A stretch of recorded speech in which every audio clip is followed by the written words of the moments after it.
Oke, jadi hari ini, apakah tampilannya dapat kalian lihat? Sudah, Bu. Oke, jadi hari ini Ibu akan berbagi materi mengenai produktivitas proyek konstruksi, ya. Jadi hal sederhananya gini, apa sih produktivitas gitu? Jadi sebenarnya produktivitas itu adalah istilah yang sebenarnya seluruh orang sering mendengarkan ini gitu. Tetapi pada saat kita sudah berbicara suatu proyek konstruksi, jadi kita kaitkan bagaimana dengan produktivitas proyek konstruksi tersebut, ya. Semoga di benak kalian masing-masing sudah ada nih apa ya, suatu statement pernyataan kira-kira apa sih produktivitas itu. Beranjak ya startnya pada saat kita mau tahu bagaimana gitu produktivitas sebuah proyek konstruksi, maka kita membutuhkan data. Nah, data dari suatu proyek itu asalnya dari sini gitu. Bentar. Asalnya dari gambar ya. Jadi kalau kita melihat ini kan gambar 3D ya, tetapi gambar 3D ini tidak membantu maksimal kalau kita mau menghitung produktivitas. Biasanya kalau anak sipil itu cukup dengan gambar 2 dimensi, tapi gambar 3D ini ya, baik secara fisik dari bangunannya, contoh di sini misalnya rumah tinggal, kemudian tampak di sini adalah 3D dari bagian interiornya, itu kalau kita mau berinteraksi atau memaparkan kepada klien kita. Ini sangat membantu sekali kalau kalian sudah bisa menghasilkan gambar 3D ya. Jadi gambar 3D dan 2 dimensi itu ada fungsinya masing-masing. Oke.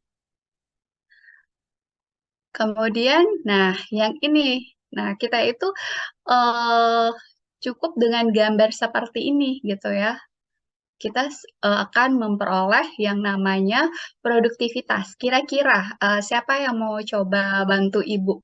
Kalau dari gambar ini gambar apa sih sebenarnya kalau yang di kiri, kiri dan apa beda gambar yang di sebelah kiri dan sebelah kanan gitu? Ini jenis gambar apa? Oke. Dan dari gambar ini kira-kira apa yang bisa kita dapatkan sebagai engineer gitu? Kira-kira ada yang bisa bantu Ibu?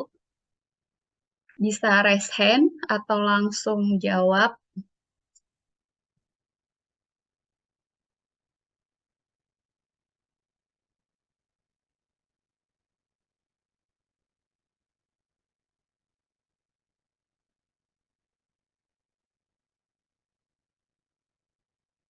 Oke. Siapa? Wenson. Oke. Oh, Wenson ini ada dua ya. Dua, dua gadget ya. Satu suara, satu gambar gitu ya, Wenson. Oh, nggak ada. Tadi perasaan. Oke. Silakan, Wenson. Dipersilakan.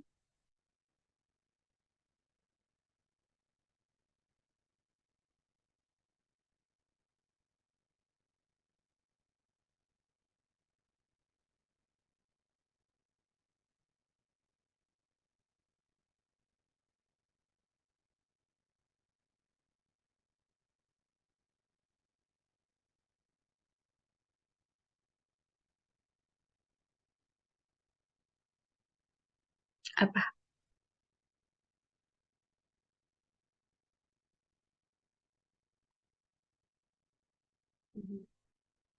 Terus,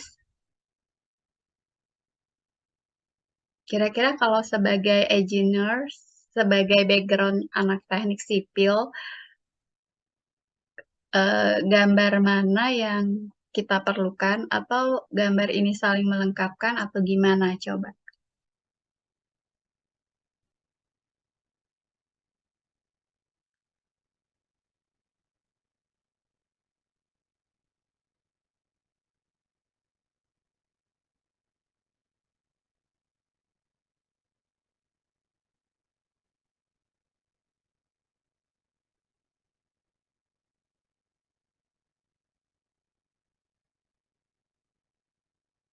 Oke. Ada lagi yang mau menambahkan pendapat dari Wensen? Siapa yang mau coba?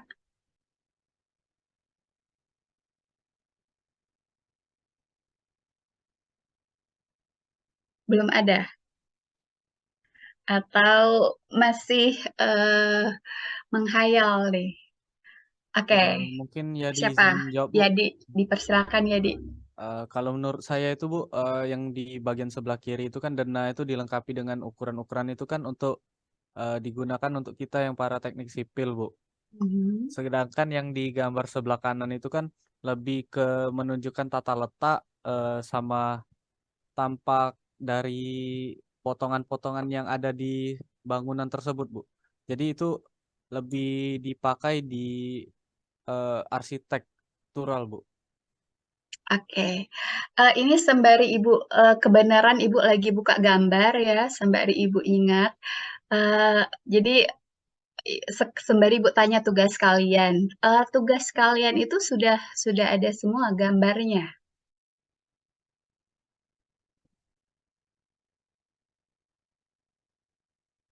Jadi gimana kelompok Yadi sudah ada tugas ininya gambarnya? Untuk dena ada, Bu. Oke, proyeknya masih proyek rumah tinggal kan? Jadi kalau ngangguk-ngangguk Ibu nggak ngerti. Iya, Bu. Ya, terus luas bangunannya ada syarat ya kalau nggak salah kan? Berapa syarat luasnya? Luas bangunan minimal. Karena ada ketentuan biasanya.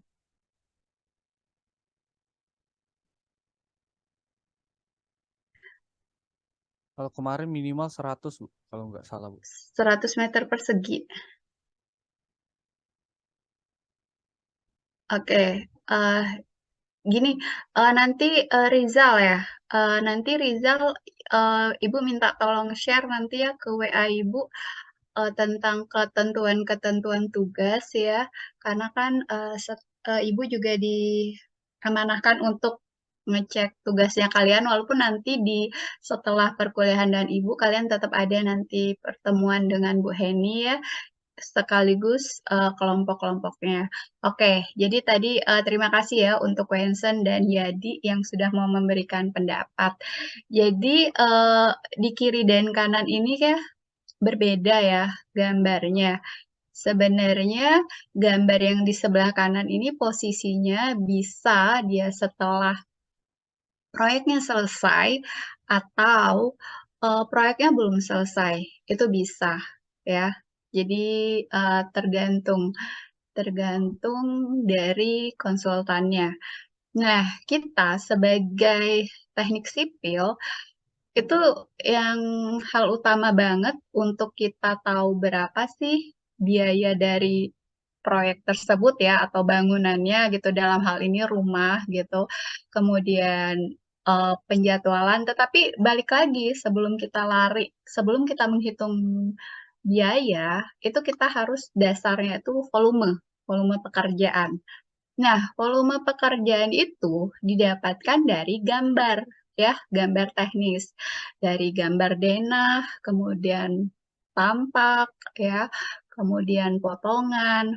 Karena biasanya kita akan melihat bagian-bagian dari rumah tersebut, dia memiliki dimensinya berapa. Maksudnya dimensi gini, apakah dia dua, artinya fungsi dari panjang lebar ya nggak seperti itu, atau dia butuh panjang lebar tinggi.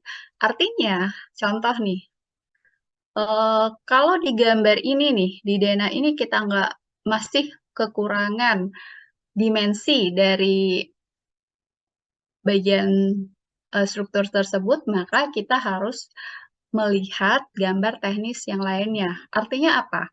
Artinya kalian akan sangat mudah menghitung volume pekerjaan kalau gambar teknisnya sudah lengkap dan sinkron, nyambung antara gambar satu dan gambar lainnya. Jadi kemampuan kita itu harus bisa gambar yang benar, itu yang pertama. Kedua, harus bisa baca gambar, ya. Terkadang mahasiswa sipil itu ada yang terkendala membaca gambar, ya, itu belajar. Dimanfaatkan dengan adanya tugas mata kuliah ini, kalian harus manfaatkan. Oke, nah belum lagi nanti kalian sinkronkan dengan speknya, spek dari material itu gitu. Karena kan kalian melihat harga ini kan nggak sembarangan ya, setahu Ibu, kalian harus mengacu ke standar harga satuan. Apakah dia Kota Palembang, jadi kalau misalnya bangunannya itu ada di Kota Palembang, maka kita harus mengacu ke standar harga satuan Kota Palembang yang terakhir. Nah, apakah kita mengacu kepada SNI? Itu balik lagi aturan dari tugas. Kalau kalian lagi handle proyek juga balik lagi ke proyek itu. Proyeknya mengacu kemana, prefernya kemana, ketentuan yang mana. Itu yang harus kalian pahami. Jadi pastikan dulu di tahap awal ini gambarnya sudah lengkap, oke. Kedua, gambarnya benar, sinkron. Jangan sampai nggak nyambung nanti antara denah, kemudian pas dapet potongan, itu nggak nyambung. Kalau memungkinkan ya, kalau memungkinkan sih bagusnya gambar sendiri. Kalau memungkinkan, kalau nggak apa-apa. Yang penting kalian bisa memastikan gambarnya benar dan sinkron ya. Jangan sampai nggak sinkron. Pas lihat denah gini, pas lihat potongan seperti ini. Makanya harus bisa baca gambar. Seperti itu. Oke. Nah, standarnya di ketentuan tugas gimana? Mengacu ke mana? Itu akan menentukan nih jenis materialnya. Apakah dia misalnya di sini jendelanya pakai kusen kayu atau kusen aluminium, itu akan sangat mempengaruhi dari harga satuan ya. Itu dari bahannya. Oke. Nah, kanan ada hal yang harus kita perhatikan. Sebenarnya gambar yang ini ya, ini kan sebenarnya gambar situasi, ya. Gambar situasi. Gambar situasi ini tujuannya apa sih? Tujuannya itu kita itu butuh arah mata angin ya. Sekali lagi pada saat kita gambar, sebenarnya kita harus menyajikan utaranya di mana, ya. Itu yang harus kalian perhatikan. Karena kebenaran Ibu kalau penelitiannya tentang green building ya, bangunan hijau. Jadi arah mata angin ini sangat penting. Kira-kira ada yang bisa bantu Ibu nggak? Kenapa sih arah mata angin ini penting di gambar teknis kira-kira? Kalau boleh tahu, ada yang mau bantu Ibu?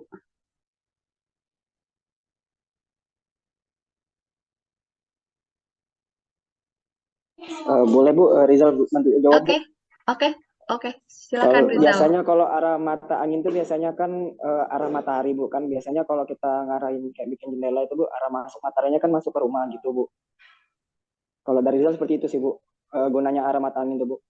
Oke, makasih ya Rizal. Jadi karena Ibu penelitiannya itu tentang bangunan hijau, itu benar banget ya. Jadi apa sih fungsi, bukan hanya harus, oh kalau gambar, ya udahlah yang penting arah mata angin gitu. Harus benar ngeletakin utaranya di mana gitu. Selatan barat timurnya. Ya tadi yang kata Rizal tadi, dengan arah mata angin ini kita akan tahu bangunan yang mau kita bangun ini mana sih cahaya mataharinya yang paling banyak ya. Dengan cahaya yang paling banyak, artinya kita itu harus bisa memanfaatkan situasi tersebut, ya. Ini karena ini isu internasional ya, yang namanya bangunan hijau dan Ibu melihat di Indonesia itu belum maksimal ya, belum maksimal penerapan bangunan hijaunya. Jadi kalau kita tahu nih arah utara paling maksimal, berarti bagaimana caranya kita mengambil cahaya semaksimal mungkin pada arah itu gitu ya. Tujuannya apa? Tujuannya untuk meminimalkan penggunaan cahaya buatan. Oke, jadi di situ kita juga berbicara biaya. Pada saat kita memanfaatkan pencahayaan alami, maka biaya suatu bangunan juga akan tidak akan mahal ya, karena pada saat kita berbicara cahaya buatan, di situ kan fungsi dari biaya harus pasang lampu dengan sekian watt gitu ya, nggak, belum sore kita harus sudah menghidupkan cahaya. Tapi dengan kita memanfaatkan arah mata angin, maka kita akan perlahan-lahan bisa menghasilkan bangunan hijau. Salah satunya yaitu memaksimalkan cahaya alami. Itu yang pertama. Kedua, bangunan itu kan selain butuh cahaya, penghuninya juga butuh nyaman ya. Itulah kenapa kalau kalian lihat bangunan komersil seperti universitas, perkantoran, mall, itu kan untuk membuat nyaman penghuninya banyak pasang unit AC ya. Nah, salah satunya juga dengan kalian mengetahui arah mata angin, kita bisa mengetahui arah angin maksimal itu di mana, ya. Ada dua hal kalau kita tahu arah angin yang maksimal. Angin itu nggak boleh langsung kita terima langsung gitu ya. Ada yang nggak bagusnya gitu. Jadi angin itu sebaiknya kita arahkan dahulu baru kita manfaatkan. Oke, karena ada kalau apalagi tekanan anginnya sangat kuat. Nah, itu. Jadi dua hal yang manfaat dari arah mata angin. Jadi biasakan kalau untuk bikin gambar teknis, apapun itu, arah mata angin sangat perlu. Sekalian kalau kita connect ke aplikasi, kita bisa tentukan lokasi ya. Bangunan kita tuh posisinya di mana nih, berapa lintang selatan, berapa lintang utara, kemudian utaranya ada apa, selatannya ada apa. Itu sangat diperlukan sebagai orang teknik. Dan belum lagi nanti kita kaitkan nanti dengan harga bangunan gitu. Apakah dia nanti posisinya di jalan utama atau bukan di jalan utama, itu akan menentukan harga bangunan ya. Itu kalau kalian tahu NJOP gitu. Nah, seperti itu ya. Jadi hal dasar sebelum kalian bisa tahu berapa biaya dan durasinya, bahan-bahannya harus kita siapkan dulu. Bahan-bahannya itu gambar, ya. Gambarnya sudah oke, sudah benar, lengkap, terus kita bisa baca, maka kita bisa lanjut ke next, ya, ke tahap selanjutnya. Itu yang harus kalian pahami, agar kalian bisa benar-benar yang namanya bikin penjadwalan, biayanya berapa, ya. Itu asal-muasalnya.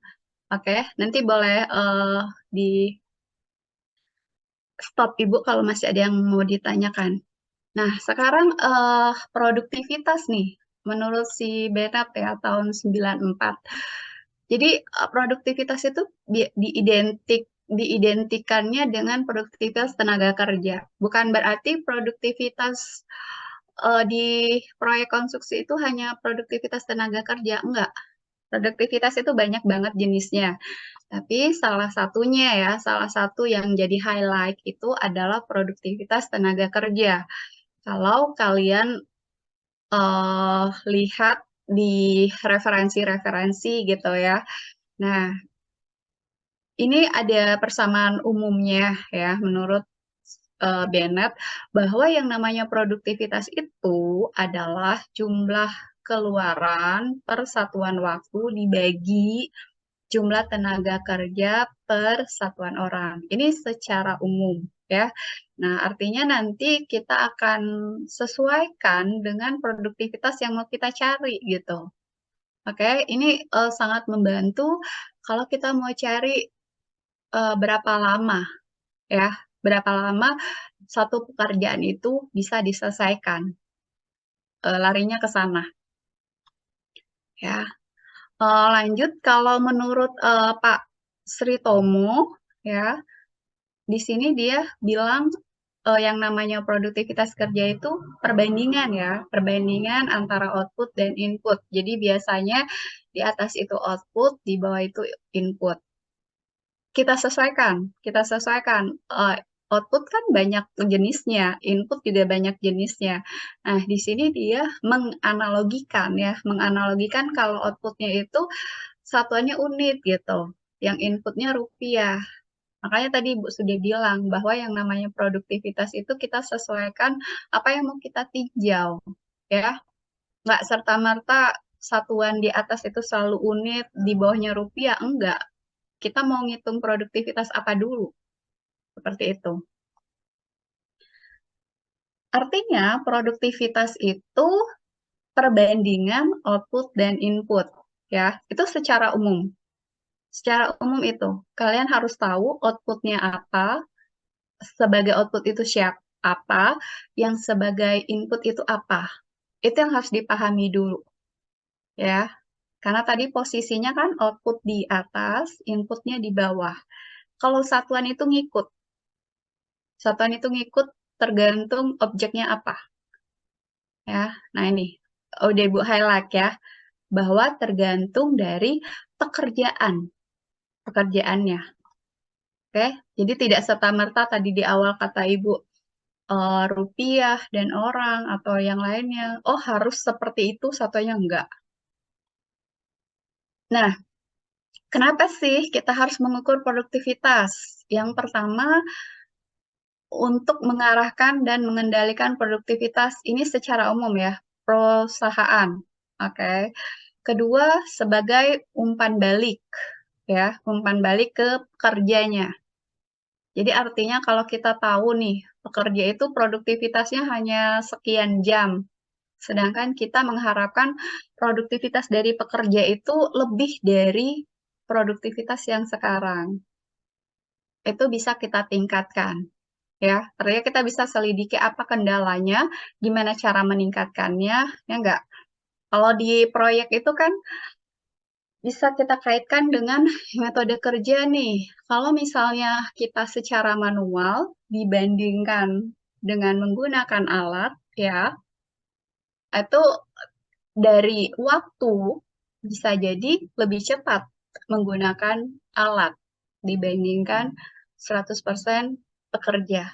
Tetapi di balik yang namanya waktu lebih cepat, biasanya biaya pada saat kita menggunakan alat itu lebih besar dari kalau kita menggunakan pekerja, ya.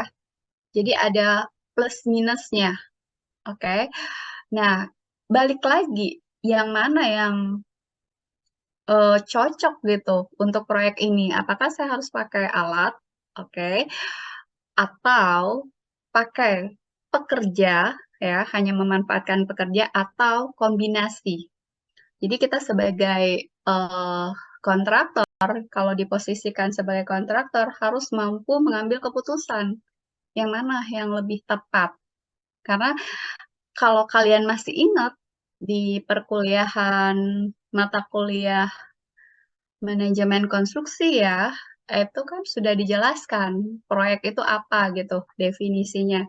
Nah, jadi setiap proyek itu walaupun sama-sama jalan, oke, tapi lokasinya beda, tantangannya beda, jenis tanahnya beda, maka pelaksanaan proyeknya akan beda-beda.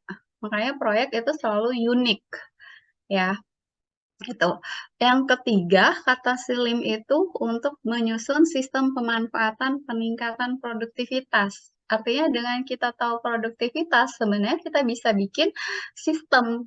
Oh, ternyata dari kita setelah mengerjakan proyek A, kita bisa dapat melihat proyek yang tipikal seperti ini, sistemnya gini. Jadi itu kan bakalan jadi input ya buat kita kalau nanti next kita handle proyek yang similar, ada beberapa hal yang sudah kita dapat untuk nanti kalau mengerjakan proyek yang similar ya.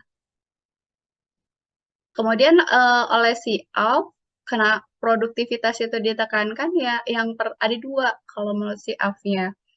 Dari tingkat efisiensi hasil pekerjaan ya. Kemudian dari tingkat efisiensi fisik. Oke. Itu dua hal ini. Jadi penekanannya adalah efisiensi. Nanti coba kalian cross check apa sih itu sebenarnya efisien. Efisiensi itu kan efisien gitu. Jangan sampai terbolak-balik dengan efektif ya. Efisien tidak sama dengan efektif. Ada yang hasil, ada yang proses. Oke, ini merimain saja. Jadi kalau proyek konstruksi, ya, proyek yang berkaitan dengan pembangunan suatu bangunan infrastruktur. Itu bisa bidang teknik sipil maupun arsitek. Itu secara garis besar. Semoga kalian masih ingat. Itu salah satu definisinya. Nah, sekarang kalau produktivitas tadi, produktivitas pada proyek konstruksi, artinya perbandingan output proyek dan input dari suatu kegiatan proyek. Itu aja. Secara garis besarnya itu yang harus kalian pahami. Nah, di sini dikatakan ada dua hal yang akan terjadi di produktivitas proyek konstruksi. Bagaimana dan kapan terjadi peningkatan dan penurunan. Artinya, suatu produktivitas proyek konstruksi akan mengalami peningkatan kalau output mengalami peningkatan ya. Jadi di sini indikasinya adalah output. Oke. Dia dinyatakan peningkatan atau penurunan, itu sekali lagi kita lihat dari outputnya bagaimana. Itu kata kuncinya seperti itu. Nah, sekarang mengenai faktor-faktor nih. Faktor-faktor yang mempengaruhi produktivitas itu sebenarnya ada 5 ya. Jadi dari beberapa referensi Ibu combine itu jadi ada 5. Yang pertama jenis pekerjaannya. Oke. Kedua sumber daya. Karena sumber daya itu banyak ya tipenya. Ketiga kondisi lingkungan kerja. Keempat persyaratan kontrak. Dan terakhir adalah metode kerja. Jadi 5 hal ini yang akan mempengaruhi produktivitas. Oke. Itu secara teori seperti itu. Kalau jenis pekerjaannya kan berarti yang ada di dalam proyek ya. Kan kalau yang kalian kerjakan tugas ini kan proyeknya namanya rumah gitu atau bangunan untuk tempat tinggal gitu ya. Nah, yang namanya jenis pekerjaan itu yang di dalamnya. Jadi yang namanya proyek itu balik lagi pada saat kalian pembagian pekerjaan itu bagaimana? Karena pada saat kalian memilah membagi jenis pekerjaan itu akan menentukan kalian nanti menentukan durasi gitu. Jadi sebenarnya pemilahan jenis pekerjaan itu saran Ibu lihat yang biasa orang melakukan, oke. Tapi kalau kalian ada ide baru ya sah-sah aja kalau itu lebih memudahkan kalian. Itu aja sih. Jangan sampai nanti jenis pekerjaan yang kalian tentukan itu membuat kalian kesulitan gitu. Itu yang harus diperhatikan. Ya. Nah, kegiatan proyek itu pasti identik dengan yang namanya waktu ya. Jadi nanti pekerjaannya misalnya pekerjaan struktur gitu. Ada pekerjaan balok, ada pekerjaan kolom, ada pekerjaan lantai. Ya, itu balik-balik lagi pemilahannya. Nah, nanti di situ ada waktu. Kemudian kalian kalau masih ingat, Ibu kalau nggak salah itu materi di manajemen konstruksi juga ya, pada saat kalian melakukan penjadwalan. Itu kan macam-macam ya metode kita melakukan penjadwalan. Di pekerjaan itu kan ada yang bisa berbarengan atau bersamaan dikerjakannya. Ada juga yang pekerjaan yang harus selesai baru bisa melakukan pekerjaan yang lain. Itu yang perlu kalian perhatikan juga nanti di proyeknya kalian. Karena itu akan mempengaruhi durasi, ya, durasi dari proyek. Ini ada 2 hal ya, di sini ada kegiatan proyeknya sendiri dan ada kegiatan manajemennya. Oke. Nah, sumber daya itu kalau masih ingat ada berapa ya sumber daya untuk suatu proyek ya? Siapa yang mau coba kasih tahu sumber daya itu ada apa aja?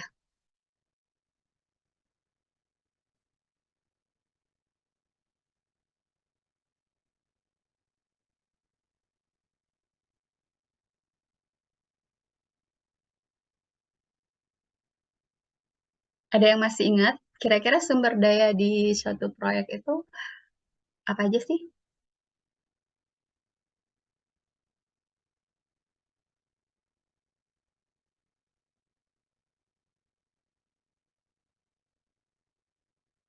Apa Wensen ya tadi ya?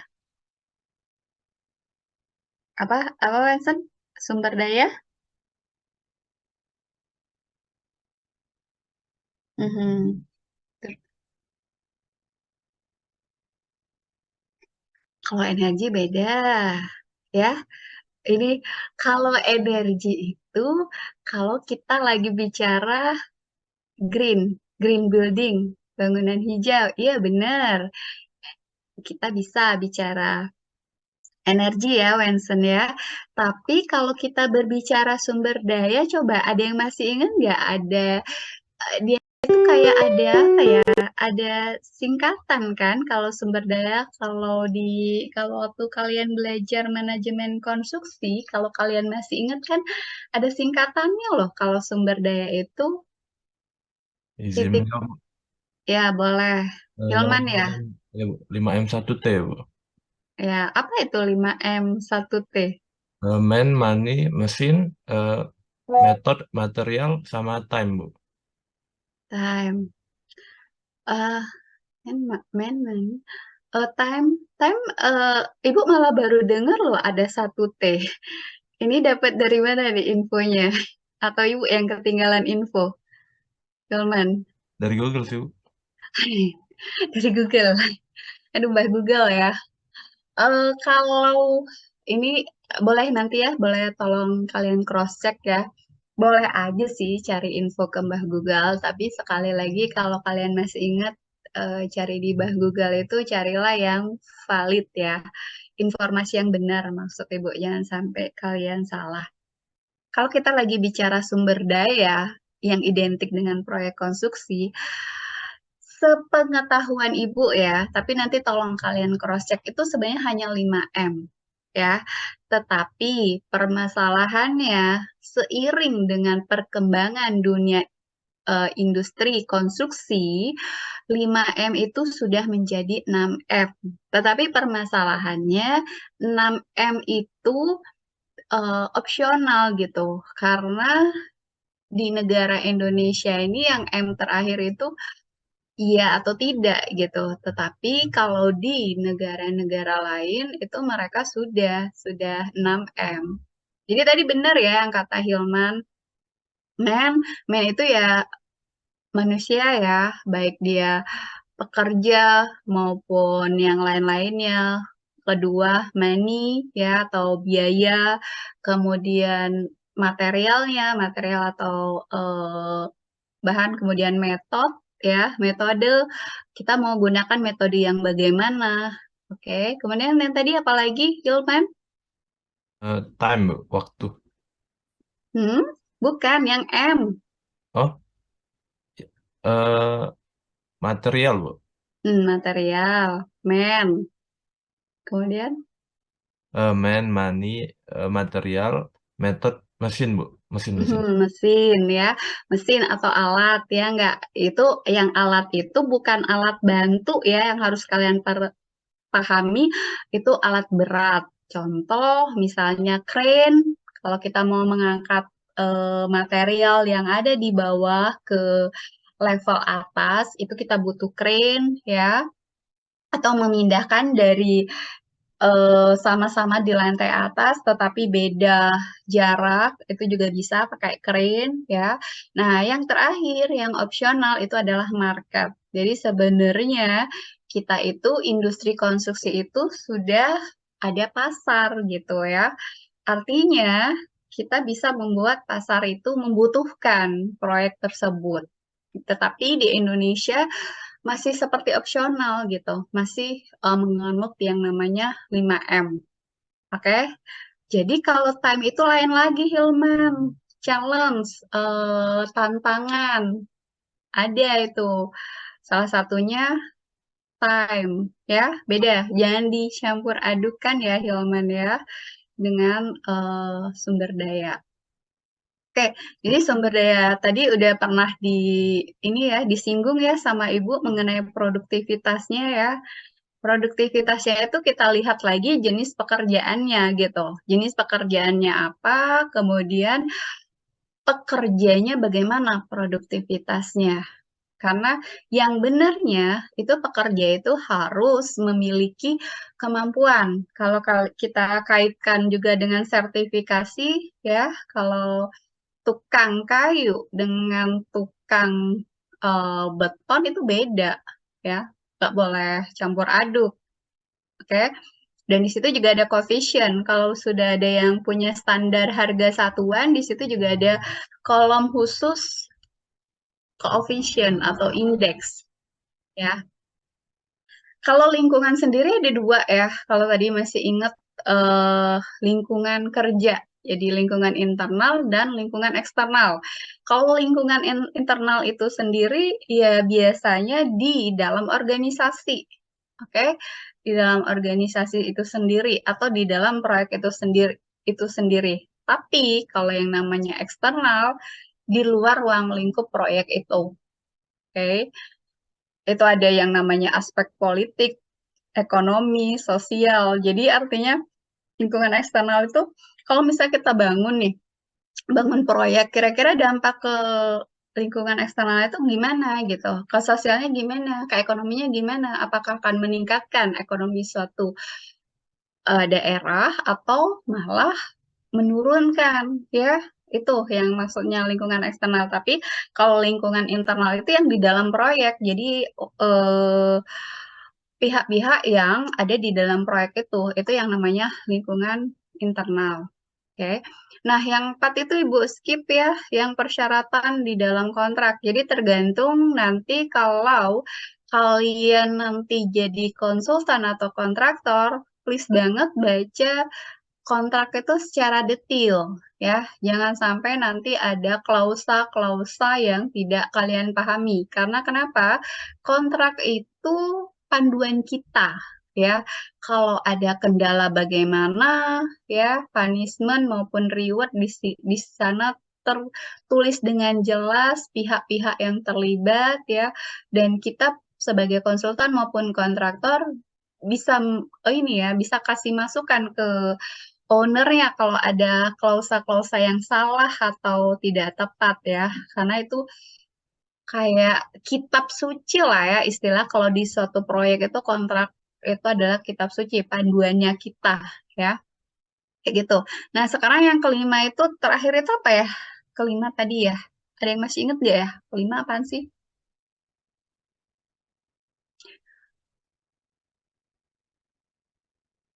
Oke, kelima itu metode kerja ya. Metode kerja itu kaitannya dengan cara kita mau menyelesaikan proyek itu gitu. Contohnya, apakah saya akan membutuhkan alat berat di proyek ini atau tidak? Hal sederhana gini deh, kalau misalnya proyeknya bangunan ya, bangunannya rumah ya, rumah. Nah, itu kan kalau kalian tahu yang namanya adukan beton ya, adukan beton itu apa dan apa? Coba, ada yang tahu nggak? Kalau adukan beton itu satunya apa, satunya apa?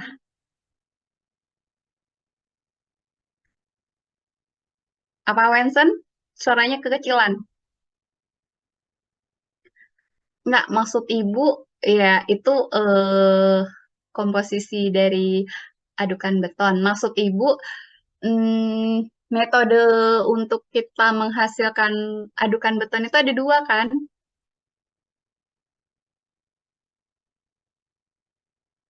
Kira-kira tahu nggak Wensen?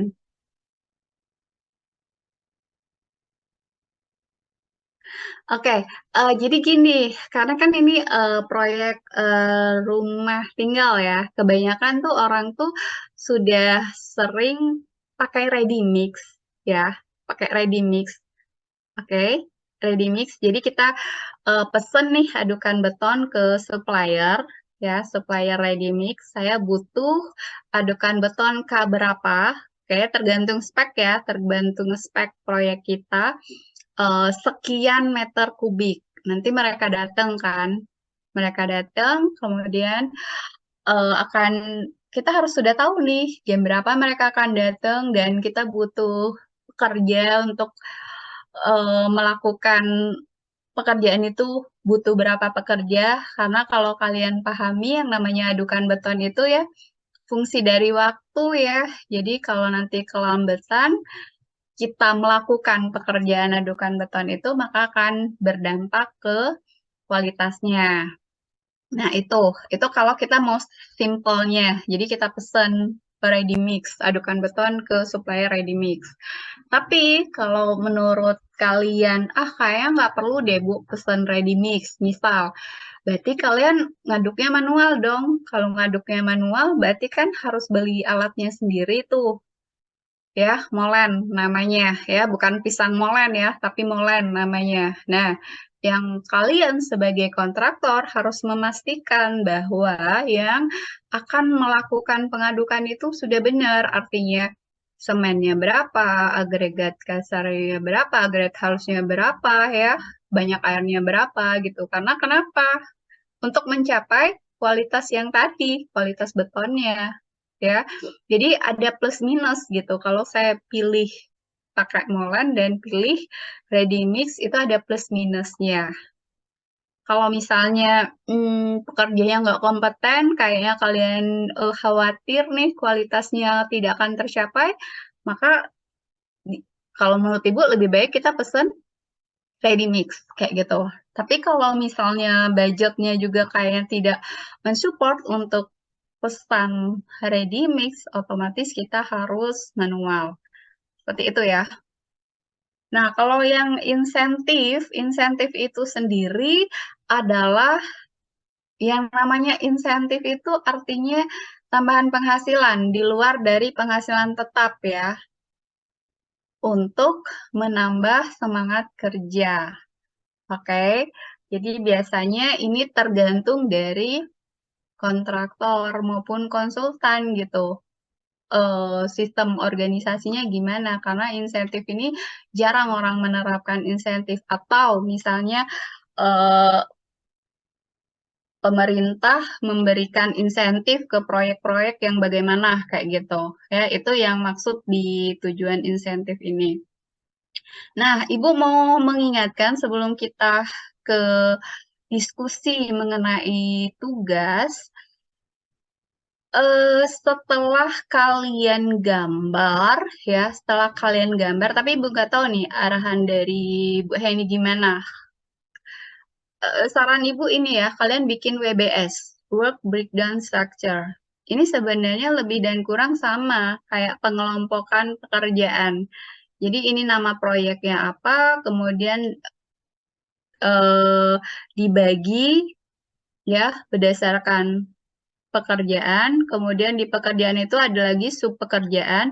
Hal inilah yang akan juga harus sinkron ya. Harus kalian pahami kalau ini harus sinkron antara tampilan WBS dengan nanti di RAP. Jangan sampai WBS-nya bagaimana, nanti di tampilan di RAP-nya gimana. Sebenarnya kan kalau WBS ini kan kayak bagan ya, flowchart. Tapi kan kalau kita pas di RAP nanti, ya, itu kan ke ditulis secara narasi ya, nggak ada gambar bagan-bagan seperti ini. Kemudian nanti kolom selanjutnya kan harga satuan, volume, kemudian harga pekerjaan itu berapa, nanti paling bawah sekali kan harga proyek ya, kemudian baru kita tambah pajak, akhirnya baru kita katakan berapa proyeknya kalian, seperti itu. Ya, Nah, itu biasanya kalau bikin rap itu, kalau sudah oke di volumenya itu, kalian pakai Excel-nya yang connect ya antara sheet satu dengan sheet lainnya gitu, agar tidak menyulitkan kalian gitu. Jadi pekerjaan ini pekerjaannya apa, terus nanti langsung connect ke sheet selanjutnya untuk dapat proyeknya berapa nilainya, kayak gitu. Nanti baru kita bisa ngitung berapa durasi gitu, durasi dari proyek tersebut. Durasi proyek itu didapat dari setiap durasi pekerjaan. Seperti itu. Jadi materi perkuliahannya hari ini cukup sampai sini ya, karena kita akan melanjutkan ke diskusi mengenai tugas. Kira-kira gimana? Rizal bisa bantu Ibu, ada yang mau ditanyakan atau per kelompok kira-kira bagusnya? Yang atau secara individu juga boleh, terserah. Gimana? Karena artinya ini sudah minggu ke 11 ya, sudah minggu ke-11 dan Ibu butuh progres dari tugasnya. Ada yang mau coba share atau mau cerita gimana ininya masalah tugas?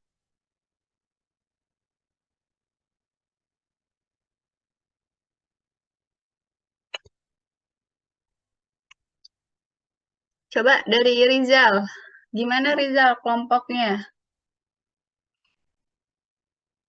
Kalau kemarin terakhir baru sampai ini ngitung pohon pekerjaan Bu, sampai AST Bu, Apa? Sampai apa? analisis harga satuan Bu, pekerjaan. Kalian standar harga satuannya pakai standar harga satuan apa? Kemarin kalau nggak salah pakai yang file tahun lalu Bu, yang 2019 yang pas lagi lab manajemen proyek Bu, masih Bu. Masih pakai yang di situ Bu. Kota Palembang. Harga Apa? satuan Kota Palembang. Nggak tahu Bu, kemarin ada di pas lagi lab yang manajemen proyek kemarin tuh ada dikasih file itu Bu, ASP Bu, dari asisten lab kemarin Bu. Jadi masih pakai file dari situ Bu. Oke, dari Bu Heninya sudah ACC pakai standar harga satuan tersebut. Kalau kemarin presentasi udah Bu. Oke, kalau udah ACC nggak apa-apa sih, nggak masalah. Karena biasanya sih setahu Ibu kalau sekarang 2023 harusnya sih yang paling oke itu pakai tahun 2022 ya harusnya. Karena setiap tahun itu pasti ada perubahan harga dan ada pengaruh inflasi di sana. Itu sih. Tapi kalau dari Bu Heni sudah ACC nggak apa-apa. Kemudian gambarnya bisa di-share nggak gambarnya? Apa Bu? Gambar teknisnya bisa di-share nggak? Sebentar Bu.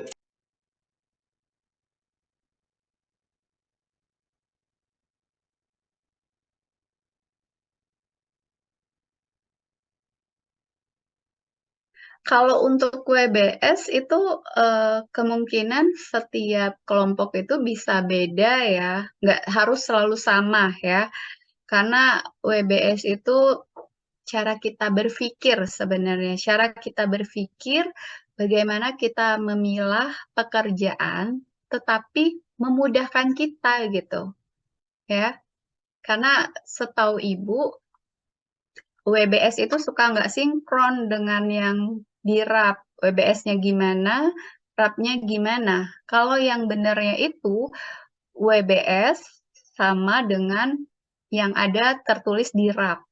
Ya, tapi Ibu nggak tahu dari Bu Heninya ada kewajiban nggak sih kalian buat WBS gitu. Itu aja. Kalau nggak wajib sih nggak apa-apa. Tapi biasanya kalau secara visual itu kan lebih enak ya ngelihat WBS suatu proyek gitu. Tapi pada saat kita sudah berbicara tentang biaya, maka tampilannya itu dari Excel dalam bentuk kerap kayak gitu. Mana Rizalnya mana? Rizalnya menghilang. Ada Bu, cuman lagi ini Bu, nunggu Oh, Yadi Bu untuk share-nya Bu, karena laptop saya oh, lagi nggak bisa Bu. oh gitu. Oke. Kelompok yang lain ada yang mau ini nggak mau Itu Bu, diskusi? kelompok Wensen Bu, kelompok Wensen Bu, mungkin Bu. Oh, dia langsung nunjuk kelompok Wensen. Wensen gimana Wensen? Ada kendala atau ada yang mau di-share nggak ke Ibu?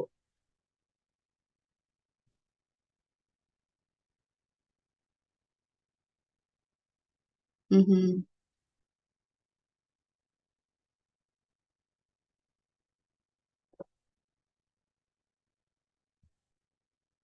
mhm.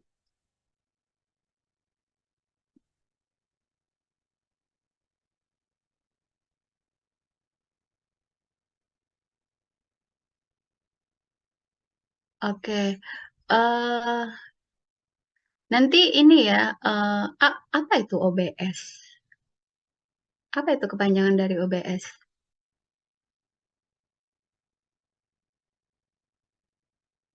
Jadi apa yang disajikan di OBS?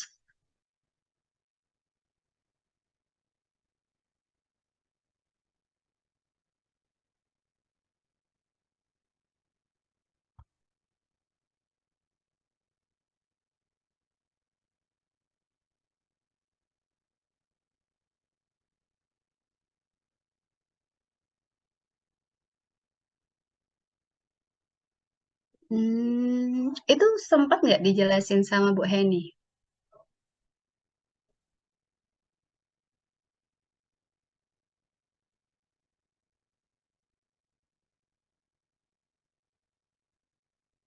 OBS. Enggak, maksud Ibu OBS kalau tadi itu Wensen statement Wensen tadi paling atas owner gitu, terus di bawah owner tadi apa? Di bawah owner siapa Wensen?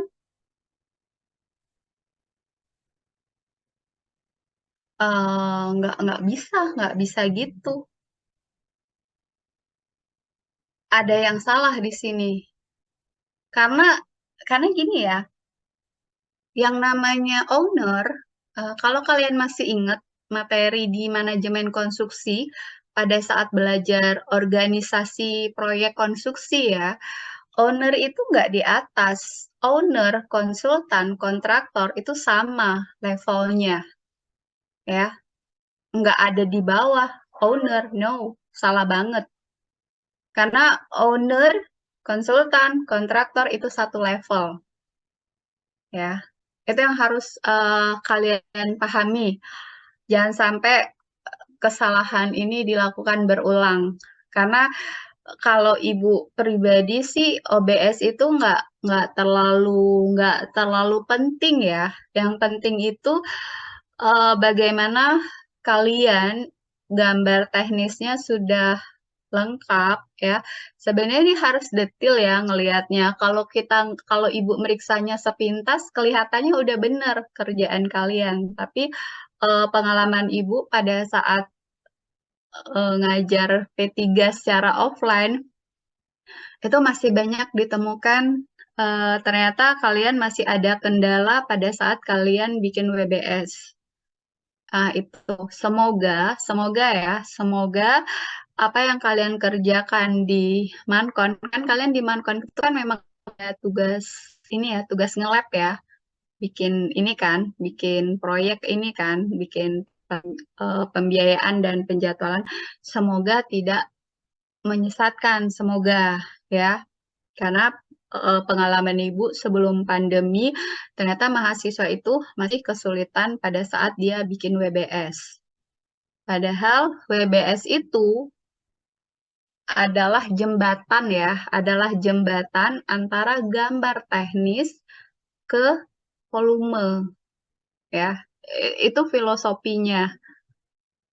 Jadi dari gambar kita terjemahkan ke WBS, dari situ kita bisa ngitung volume.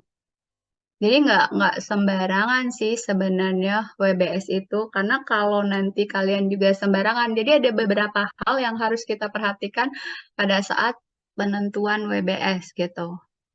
Dan terkadang juga challenge-nya Ibu pernah melihat pada saat konsultasi volume pekerjaan kalian kadang ada yang salah ngitungnya. Kalau kita mau benar-benar detail ya. Karena ini pengalaman Ibu pada saat ngebimbing mahasiswa yang ikut kompetisi. Kompetisi ngitung volume, ngitung biaya, ngitung pekerjaan. Sebenarnya itu aslinya itu complicated banget. Benar-benar complicated ya.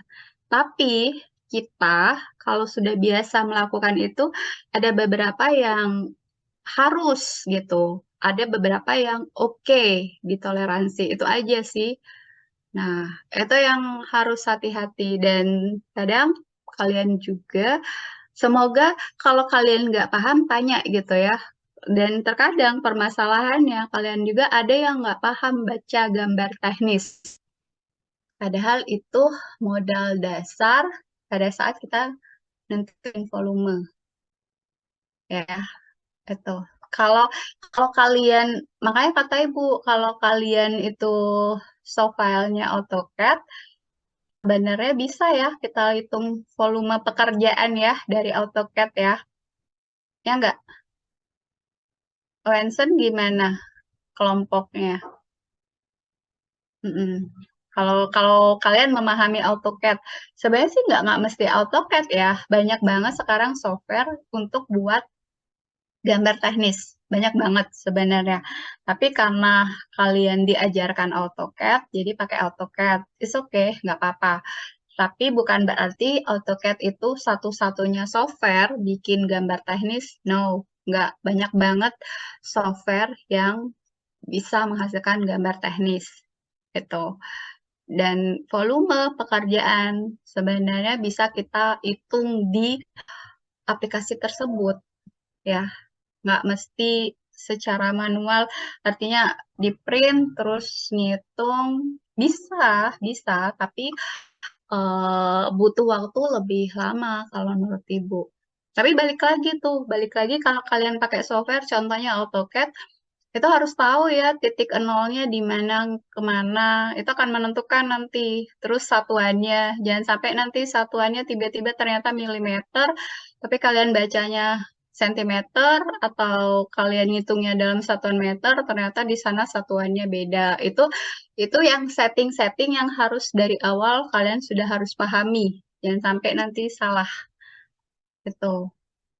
Semoga ini ya, semoga eh, lancar ya, semoga benar karena ini model dasar sebagai fresh graduate teknik sipil itu ya harus bisa gambar, bisa ngitung volume, bisa ngerap, bisa jadwalin kayak gitu ya. Ditambah lagi materialnya materialnya apa itu akan berbeda ya harga satuannya, kemudian jadi belum sampai ke durasi ya Wensen ya.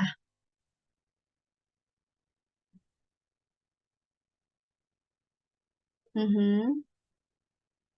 Eh, sebentar, tahapannya bikin apa dulu tuh bisa ke MS Project? Pakai asumsi atau gimana Wensen?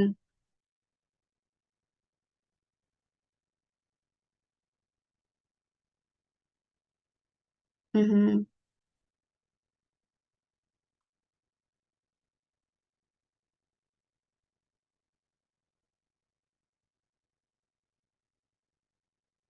Hmm, karena gini, hmm, ada satu hal yang harus kalian perhatiin pada saat bikin penjadwalan itu satu faktornya harus kalau kalian belajar variabel ya, ada variabel tetap dan variabel tidak tetap. Jadi eh, jangan semuanya variabel tidak tetap. Maksud Ibu patokannya di mana? Maksud Ibu penjadwalan, bisa ya langsung dapat penjadwalan ya Wensen ya. Modalnya dari volume kan, volume pekerjaan. Kemudian,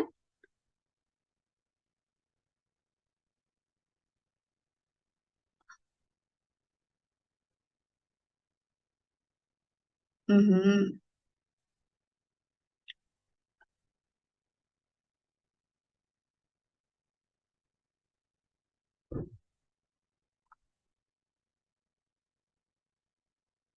Ya, maksud Ibu kan kalau volume pekerjaan itu kan satuannya meter kubik, meter persegi, konversi ke MS Project itu kan bukan meter kubik, meter persegi lagi kan, tapi udah durasi waktunya itu hari, ya nggak? Dapat durasi harinya dari mana?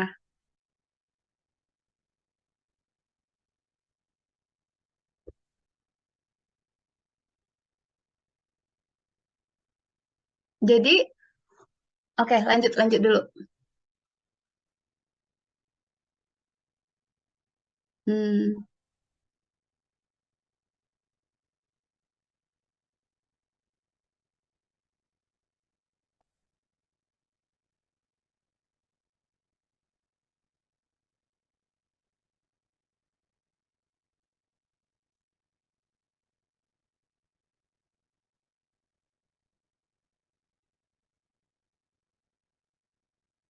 Nah, maksud Ibu itu 15 pekerja itu seluruh pekerjaan 15 pekerja gitu.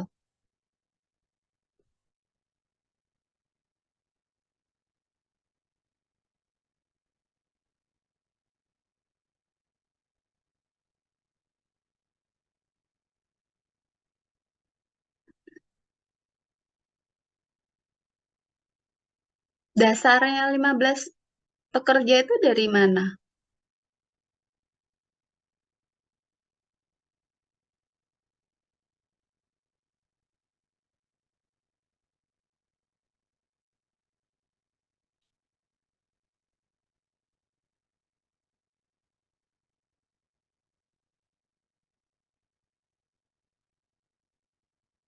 Enggak, kira-kira ini itu kalian mengira-ngira sendiri atau dari Bu Heni udah nentuin atau gimana?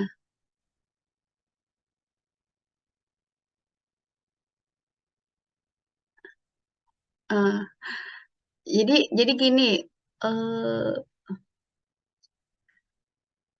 15 pekerja itu posisinya kalau kita sudah pernah, ini Ibu kasih tahu yang benernya ya.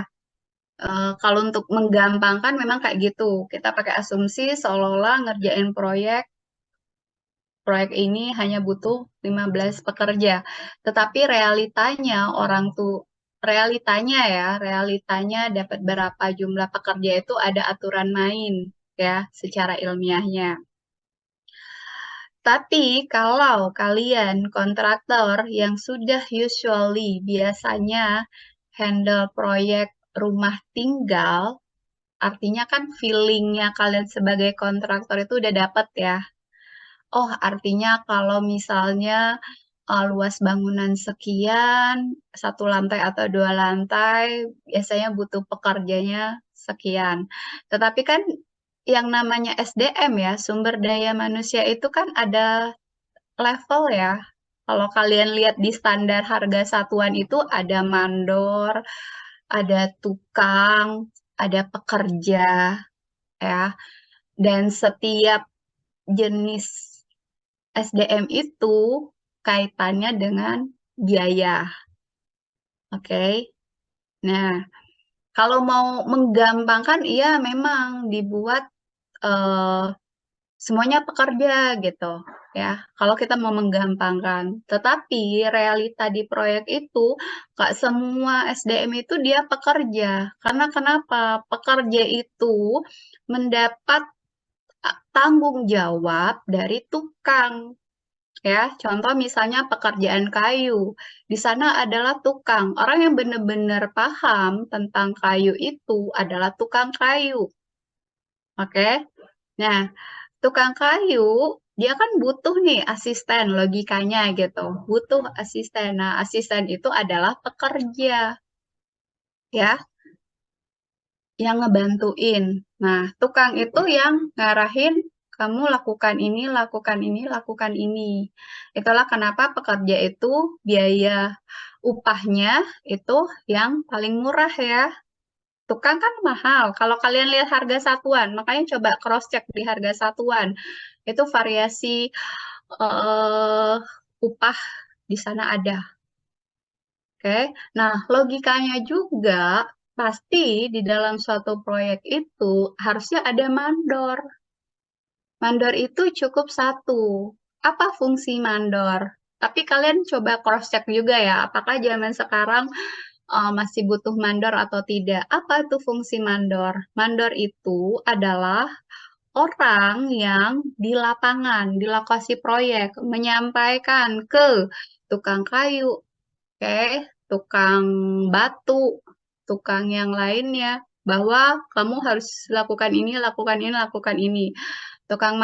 Mandor itu menyampaikan apa maunya si owner. Itu ada ceritanya, ada historinya.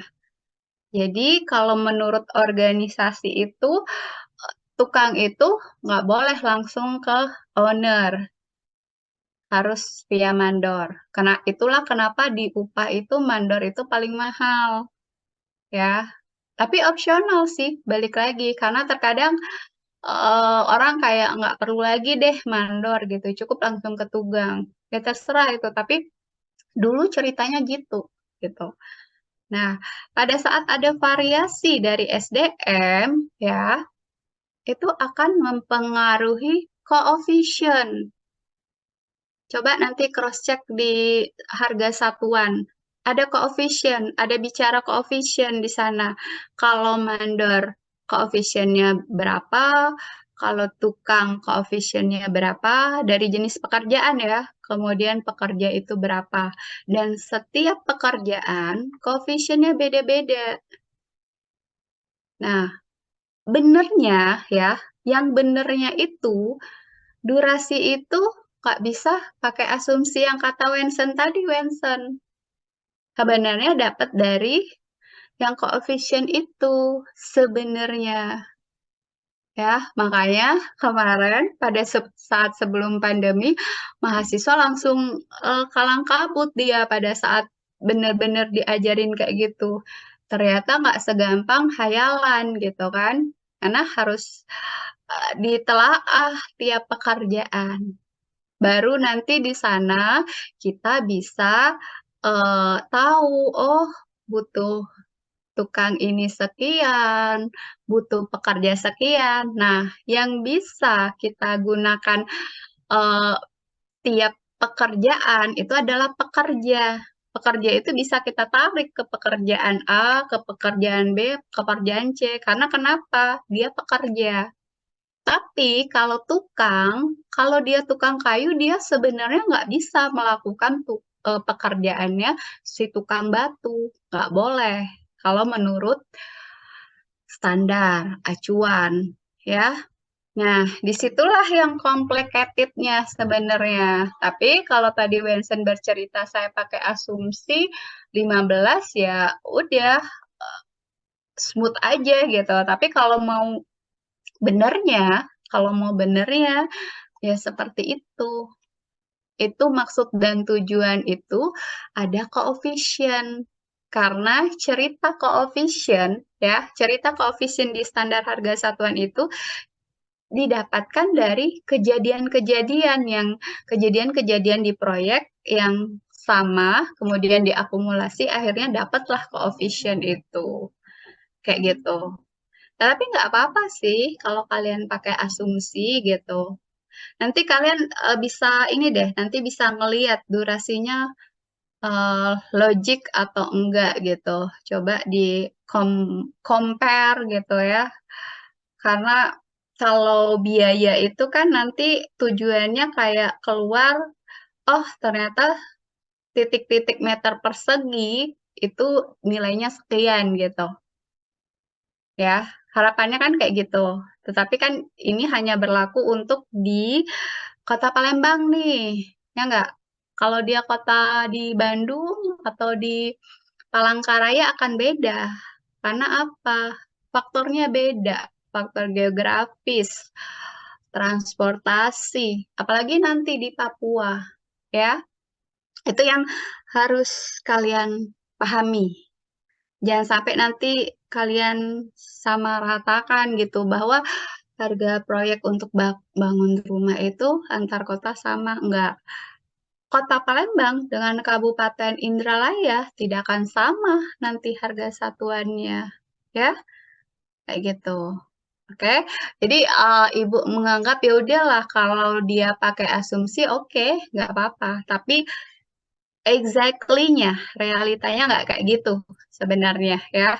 Kita nggak bisa langsung 15 Bu, nggak bisa. Nggak bisa kayak gitu. Tapi itu bakalan dapet kalau kalian nanti udah jadi kontraktor sekian proyek yang similar, biasa handle proyek rumah tinggal, kalian langsung dapet feeling. Oh, ternyata kalau luas bangunannya sekian, cuman butuh segini pekerjaan tukang kayak gitu. Itu bakalan dapat feeling nanti seiring dan waktu ya. Oke, tapi kalau tadi asumsi ya nggak apa-apa. Tapi exactly-nya nggak gitu sebenarnya ya. Akan bener-bener kompleks sebenarnya. Itu aja sih. Jangan sampai kalian nggak tahu benernya gimana. Kayak gitu. Karena kan 15 itu kan kalau kita lagi belajar ilmiah harus ada dasar ya. 15-nya dapat dari mana nih? Gitu. Nggak boleh asumsi, tapi asumsinya apa gitu, ngelihat ke proyek manakah, atau gimana gitu ya. Belajar untuk ada ilmiahnya. Ya gitu ya, Wensen ya. Oke. MS project-nya kalian dapat dari lab, pakai MS project-nya. Software-nya itu dari lab MRK atau kalian? Oke. Berarti dapat yang ori ya.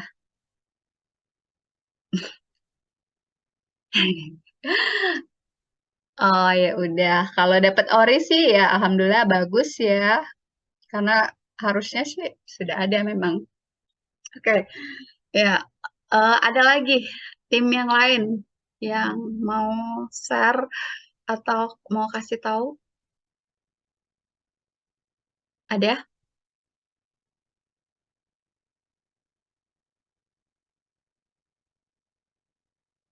Kelompok Ardian gimana? Kalau kelompok kami Bu baru sampai ngitung volume pekerjaan sih Bu kemarin. Volume Oke, pekerjaan. volumenya ada kendala nggak? Nggak ada sih Bu. Palingan ribet di ngitung rangka atap sama tangga sih. Sama Rangka, plat. rangka atap sama tangga, malah tangga ini di dalam. Iya, Hmm, nggak ribet aja sih Bu. Oke, itu jangan sampai ukuran bordels, lebar injakan, tinggi injakannya nggak sesuai standar ya. Kalau kalau kalian sudah belajar gambar teknik kan ada beberapa hal yang harus kalian taati ya. Borders, kemudian lebar injakan, tinggi injakan, karena itu akan membuat menentukan kenyamanan penghuni ya, Ardian ya. Itu yang harus hati-hati. Karena kalau kalian mau bukti, kalian bisa naik tangga A dan tangga B. Ada yang tangganya itu kok kayak bikin saya nggak nyaman, kayak saya mau bikin jatuh ya, puyeng-puyeng. Artinya itu yang ngedesain kemarin, yang buat kemarin itu lebar injakan dan tinggi injakannya nggak benar gitu, belum tepat ya. Gitu. Karena kalau di zaman ibu itu kan ada buku ya, ada referensi yang lebar injakan antara sekian-sekian, tinggi sekian-sekian gitu. Untuk membuat penghuni nyaman, tidak kelelahan gitu ya. Ada tujuannya. Nah, kemudian tantangannya juga di struktur itu pada saat kita menghitung penulangan ya. Kalau kalian sudah belajar struktur baja maupun beton, itu kan ada yang tulangannya ngikat, ada yang dilebihkan. Nah, itu yang hati-hati dalam menghitung volume baja tulangannya. Jangan sampai nanti si kontraktornya kasihan gitu. Butuh 10 cm baja tulangan mau beli di mana ya?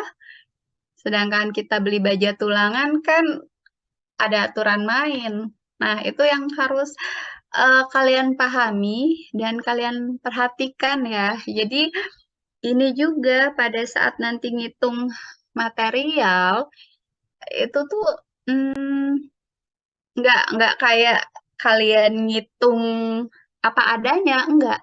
Itu yang harus kalian perhatikan. Jadi kalian harus cross check, oh baja tulangan nih sebenarnya satuannya apa gitu. Jadi pada saat kalian mau buat itu, ini kalau masih ingat di ilmu fisika ya, eh, pembulatannya gitu. Pembulatannya ini naik apa turun gitu. Kayak gitu. Tergantung dari materialnya ya. Ada yang harus kita turunkan, ada yang memang harus kita naikkan gitu. Kayak gitu. Ya, Ardian ya, gitu. Iya, Bu. Semoga, Makasih, Bu. oke. Ada lagi yang mau ditanyakan? Ada kelompok lain kira-kira yang mau tanya tentang tugas tugas P3?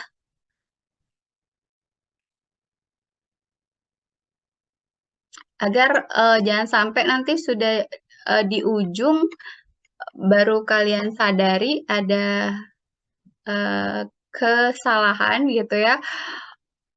Pas nyadarin, oh ini ternyata salah gitu. Tinggal responnya apakah saya mau perbaikin atau pura-pura nggak tahu gitu. Itu balik lagi ke kalian. Jadi lebih cepat menyadari ada hal yang nggak beres itu di awal. Ada yang mau ditanyakan? Kelompok lain gimana?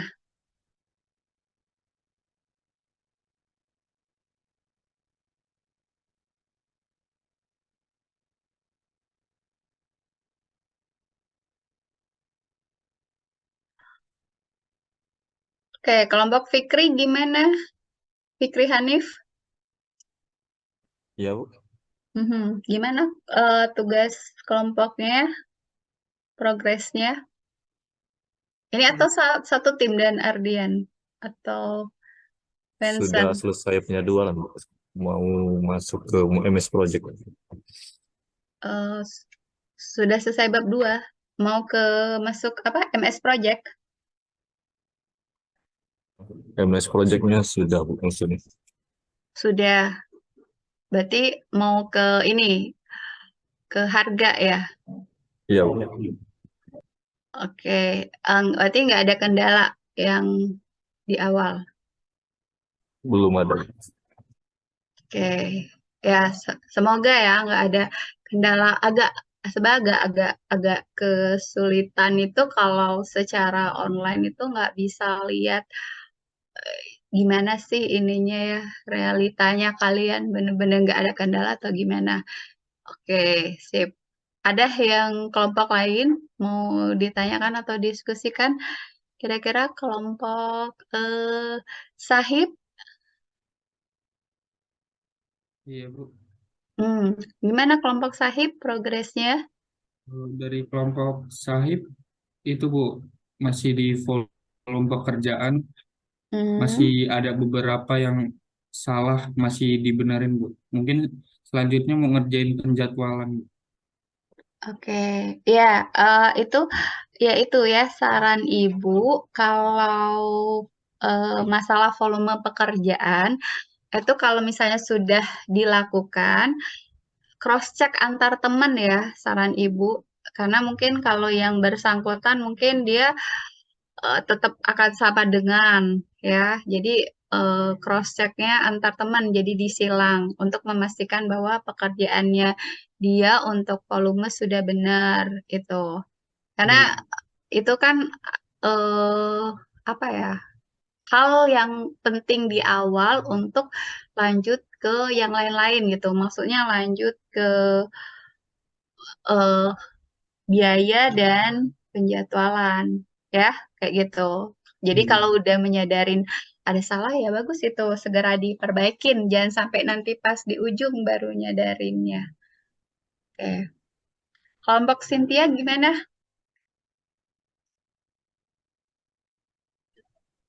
Udah sampai di ini Bu, Microsoft Project.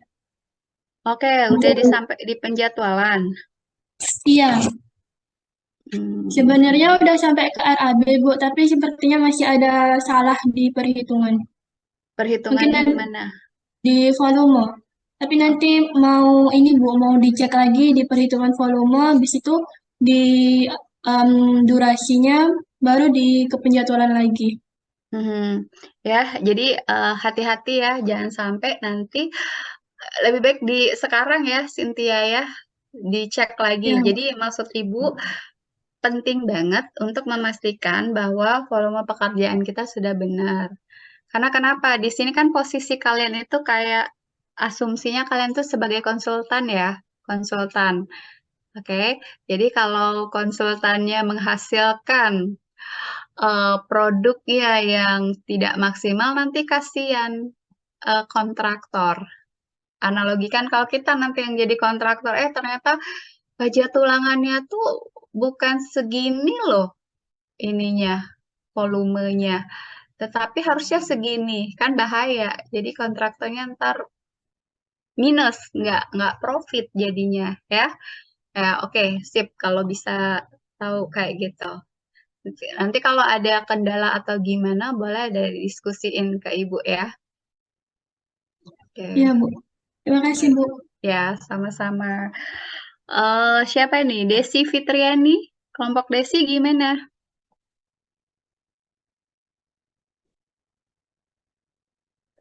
Kelompok Desi udah sampai penjadwalan Bu, tinggal MS Project-nya. Ini Desi ini sekelompok dengan siapa? Jangan-jangan Ibu udah tanya siapa, ternyata satu tim. Enggak Bu, belum beda. ada Bu. Oh, belum Iya. ada. Oke. Jadi volume pekerjaannya nggak ada kendala. Nggak ada Bu, sejauh ini masih aman semua. Semoga ya, semoga kalian, maksud Ibu gini loh, semoga kalian benar-benar bisa menghitung volume pekerjaan. Dan seandainya, Ibu nggak tahu ya sistem kalian kerjanya gimana. Harusnya semuanya bisa melakukan volume pekerjaan. Jadi benar-benar tahu gimana cara menghitung volume pekerjaan. Itu tantangan kalian di tahap awal. Jadi misal ternyata kalian pembagiannya yang hitung volume pekerjaan nggak semua anggota nih. Kalau yang anggotanya nggak kedapatan ngitung volume pekerjaan, Ibu harap tetap harus coba. Karena khawatirnya nanti nggak bisa. Karena kan realitanya nanti di dunia kerja itu nggak ada yang bilang, oh saya cuma bisa ngitung volume pekerjaan, penjadwalan saya nggak bisa gitu. Atau saya hanya bisa ngitung rapnya aja, taunya saya udah ada hasil volume, nggak gitu sih ya. Harus tahu dari hulu sampai hilir. Itu yang bener ya. Jadi kita tahu salahnya di mana, kita bisa segera cross check kayak gitu. Itu yang benernya kayak gitu. Saling cross check kerjaan anggotanya biar nggak salah ya. Hati-hati. Oke. Kelompoknya siapa ya? Kelompoknya Lisa Ketri Destia.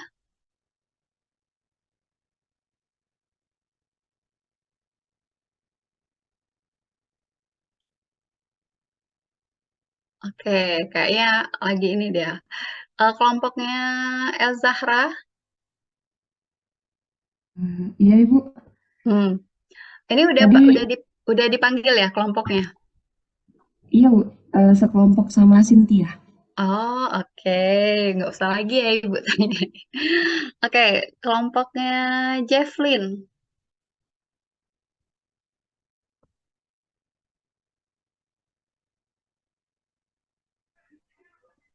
Ya, Bu. Gimana kelompoknya Jefflin? Progresnya? Udah sampai volume pekerjaan, Bu. Oke, volume pekerjaannya ada kendala nggak kira-kira? Kalau kendala sih mungkin di perhitungannya mungkin ada kadang kayak lebih kurang atau gitu. Oke, sebenarnya kalau lebih kurangnya asal masih logik ya, makanya kata Ibu tadi dilihat materialnya apa gitu ya. Kemudian kalian makanya sebenarnya gini, pada saat kalian lihat ngitung volume ya, ngitung volume pekerjaan, kalian bisa deh sambil melihat yang standar harga satuan kalian gitu. Kira-kira itu nanti pakai yang mana nih gitu. Jadi pada saat kalian volume pekerjaan ini, saya harus di mana nih volume pekerjaan ini, ya kayak gitu. Benar atau enggak gitu, kayak cross and check itu. Jangan asik ngitung, terus yang Ibu juga suka temuin gini, kalian membiarkan angka yang di belakang koma itu banyak banget. Padahal kalau kita sudah berbicara nanti biaya, sebenarnya angka di belakang koma itu udah nggak perlu banyak lagi. Maksimal sih biasanya 2 angka di belakang koma, ya, maksimal. Harusnya kayak gitu. Jadi pada saat sudah masuk ke biaya, itu volume pekerjaannya jangan dibiarkan banyak banget digit di belakang angka. Kayak gitu. Itu saran dari Ibu untuk memudahkan kalian juga dan ya beli material kan nggak ada yang banyak digit di belakang koma kan. Bahkan mereka kan tanpa digit di belakang. Tapi nggak apa-apa sih kita pakai angka di belakang koma tapi diusahakan maksimal 2 angka saja.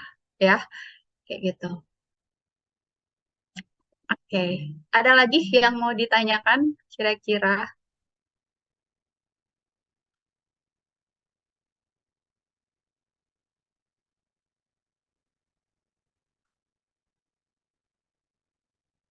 Dan di yang hadir di sini kira-kira ada yang belum melakukan menghitung volume pekerjaan atau baru progresnya belum sampai 50% gitu?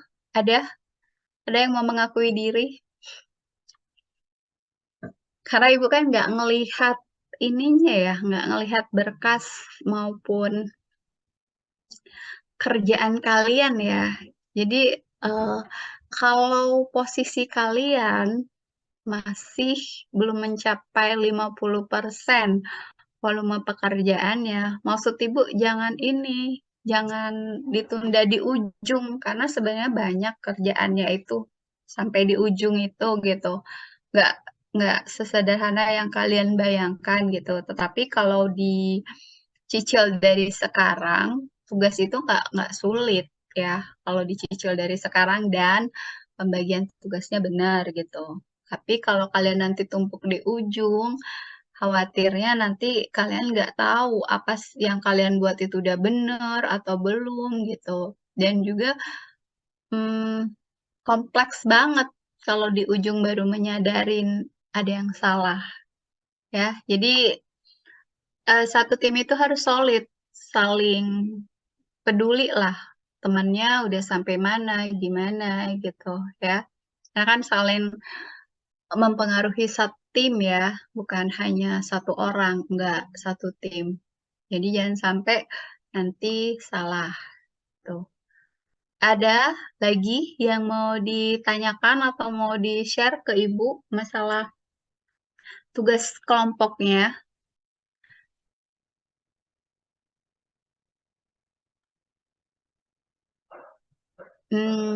Kalau pada diam berarti kayaknya so far so good ya. Dan artinya di sini Ibu mengasumsikan bahwa setiap kelompok sudah memiliki gambar teknis ya. Dan ada yang sudah mulai ke biaya, ada penjadwalan gitu ya. Nah, tolong nanti di cross check lagi. Jadi kalau posisi kalian belum sama sekali di menghitung volume pekerjaan, segera diselesaikan. Jangan sampai nunggu di ujung. Agak bahaya itu. Walaupun selesai tapi nanti nggak maksimal, nggak tahu salahnya di mana, apakah ini udah oke atau belum. Ya, itu yang harus hati-hati. Karena sesungguhnya pengalaman Ibu ngebimbing yang ikut kompetisi itu ya dahsyat gitu ya, proyeknya dahsyat banget gitu, kompleks sebenarnya yang kalian kerjakan itu, kayak gitu. Oke, Rizal nanti ada beberapa hal yang tolong diinfoin ya ke Ibu ya, masalah data dari kelompok, kemudian ketentuan tugas, bagaimana, dan kapan, hari apa, jam berapa untuk minggu ini kita melakukan perkuliahan lagi. Karena kalau hanya seminggu sekali, nanti tidak akan tercover yang 6 kalinya itu. Ya, seperti itu.